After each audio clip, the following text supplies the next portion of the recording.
Guys, honestly speaking, it's over for Labour. You know, they've lost their core fan base. You know, 600,000 in counting have moved to Jeremy Corbyn's new party. And from comments that I'm seeing on social media, all over TikTok, all over Instagram, YouTube, you know, a lot of people that did vote Labour in a past election last year are saying they'll never do it again. So it's curtains for Labour. You know, I always anticipated they'll be bad. I didn't know they'll be this bad. They've been so incompetent. No one is safe. On top of that, nobody even knows what to expect next. Anyway, guys, we're going to be watching a video of a based commentary style guy on TikTok. His name is Daniel Knightley. So he's going to be talking about, you know, the statistics in relation to asylum seeker and crimes. Guys, real quick before I play the video, it's important for me to note that I'm not trying to fearmonger. You know, I'm just trying to present statistics, you know, because this is our communities that we live in. You know, the legacy media aren't going to report on this. You know, it goes against their narrative. So they're going to act like, you know, everything's fine. Don't worry, don't stress, while they carry on making a mess. And, you know, the people who are going to be suffering are, you know, the people living in these communities that are affected by this crime and these statistics. But anyway, guys, let's watch the video. Hey guys, oh my God. Yeah, so let me start by saying this, which I think is really interesting. I was at a barbecue the other night with a bunch of friends of mine who are, dare I say, I'd say 50-50 split. Some are very conservative, some are extremely liberal. And we've all come to the same conclusion. These issues that I've been talking about are in fact proper issues now. And even they're admitting that this is becoming a systemic issue that's like, yeah, okay, this is, okay, I believe in what I believe, but this is now too much. We need to address this now before it gets out of control. Anyway, I'm going to read some cliff notes from a news report from Talk TV on some of these statistics, and I'm sure you've heard about the 100+ names of asylum seekers that have come out on rape charges of young girls and boys, okay? That's the latest. That's circling around at the moment. Again, BBC, well, not CNN, they're American, Sky News and all those guys, ITV will not be covering those issues, but it looks like it's coming out and they've been released. So it's not good, and I think this is kind of like the last straw. This is the last straw, as far as I'm concerned. It's all over the place at the moment. It's doing the rounds on social media as well. But I'm just going to give you the cliff notes so that you're up to date with what's going on the realities of this situation with immigration and lack of integration and all this other crazy stuff that's happening in the UK under Keir Starmer.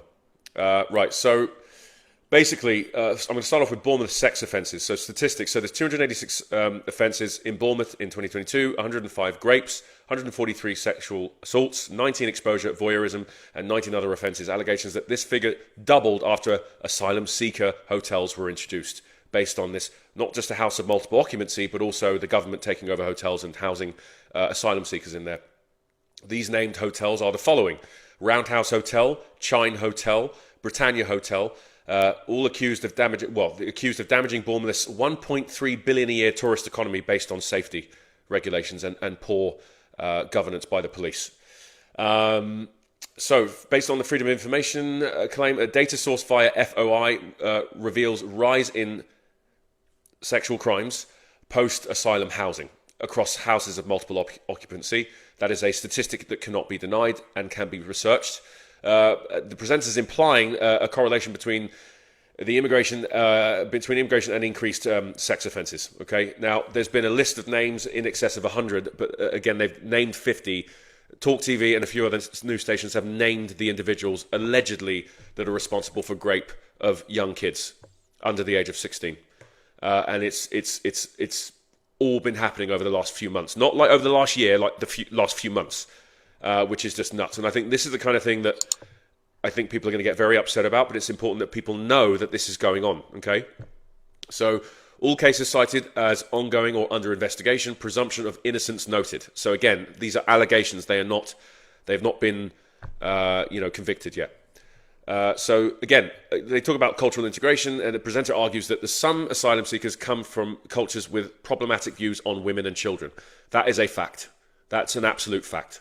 They reject multiculturalism, yet while accepting multiculturalism. It's a very weird situation that we're in right now. So strong criticism of the UK government, Tories and Labour. Okay, claimed failure to protest citizens, especially women and children. Accusations that politicians are prioritising asylum policy over safety. Now, here's what's really interesting. Australia has just announced that England comes in at level 2 risk for tourists travelling to the UK, and warns citizens against travelling to the UK from Australia, France, Canada, and the UAE. We are at level 2 risk, categorised by Australia, and is stated violent and weak law enforcement. I'll repeat that again. Australia has obviously posted in their travel statements publicly that the UK is at a level 2 risk for safety and due to violence and weak law enforcement. Yeah.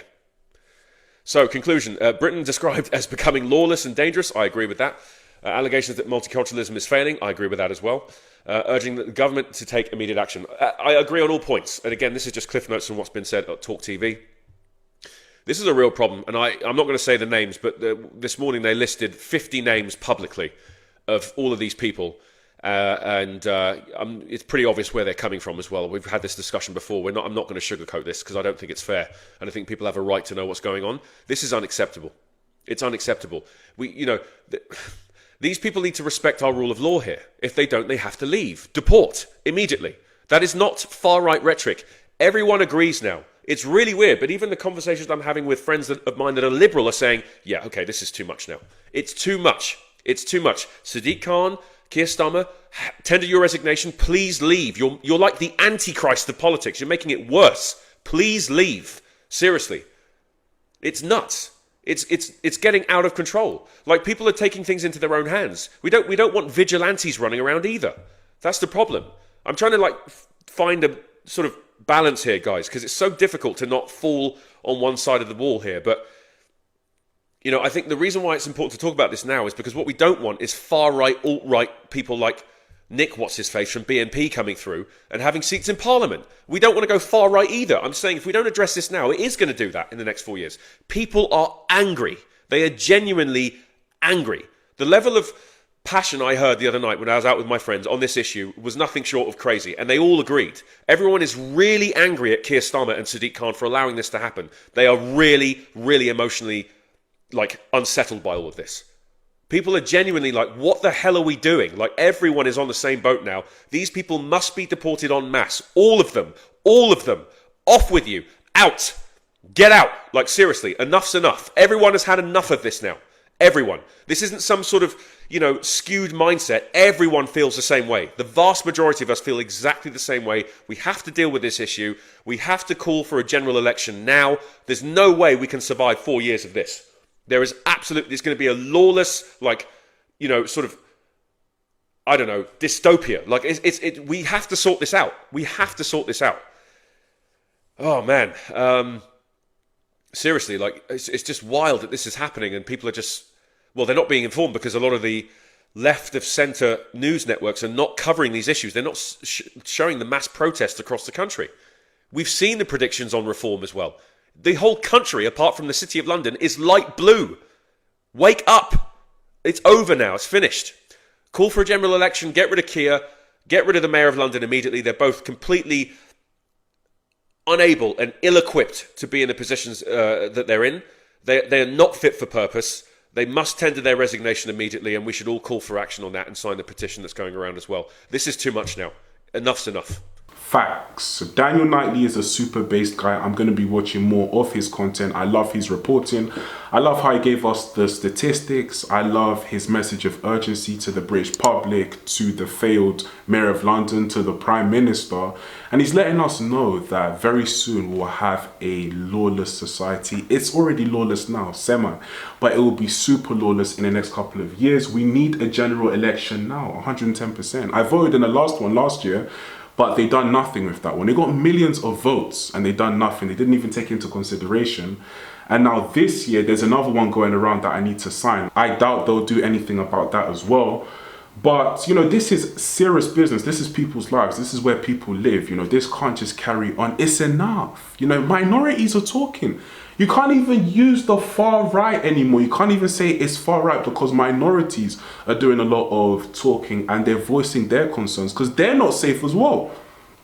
They're not even safe. So they're, voicing their concerns and letting, everyone know. So yeah, and they keep on banging on about a far right, but you will actually get a far right if this carries on. If this carries on, people get to a point where, okay, it's done now. I'm going crazy. And then you'll see a real far right. And that's where people in this country will just go to the other extreme. You know, we don't want to see that.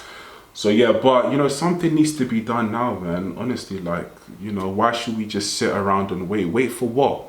What are we waiting for? For more dinghies to come over, for more kids to be at risk? You know, come on, man. It's enough, man. He's absolutely right. He's correct. Anyway, guys, let me know in the comment section down below what you think. Like, comment, and subscribe. By the way, guys, I'm going to put his TikTok in the description, so check him out. He's solid. You know, Daniel Knightley, man, solid guy. But yeah, catch you at the next video.